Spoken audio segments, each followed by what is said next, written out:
आजचा दिवस आमच्यासाठी खूपच स्पेशल आहे, कारण मी पहिल्यांदा फॅमिली सोबत महाबळेश्वर ट्रिपला निघाली आहे. सकाळ सकाळी, हो, अगदी 5 वाजता. थोडी झोप कमी झालीये, पण एक्साइटमेंट इतकी आहे की झोप कधी उडाली कळलंच नाही.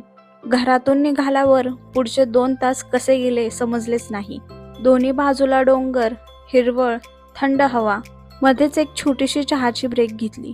तो गरमागरम चहा आणि थंड वातावरण. खरंच सकाळ असावी तर अशीच. आमचं पहिलं स्टॉप होतं साताऱ्यातील गर्ल्स हॉस्टेल. तिथून सिस्टरला पिकअप केलं आणि मग सगळे मिळून महाबळेश्वरकडे निघालो. रस्ता तर इतका सुंदर आहे की कॅमेरा थांबायलाच तयार नाही. निसर्ग, वळणदार रस्ते आणि गाडीमध्ये लावलेली जुने गाणी. खरंच ही ट्रिप आयुष्यभर लक्षात राहील. आणि फायनली आम्ही पोहोचलो महाबळेश्वरमध्ये. आमचं पहिलं ठिकाण श्री महाबळेश्वर मंदिर. थोडं फ्रेश होऊन शांत मनाने दर्शन घेतलं आणि नंतर भरपूर फोटोज, सेल्फीज आणि आठवणी कॅप्चर केल्या. एपिसोड 2 साठी तयार राहा. खरी ट्रिप तर उद्यापासून सुरू होते.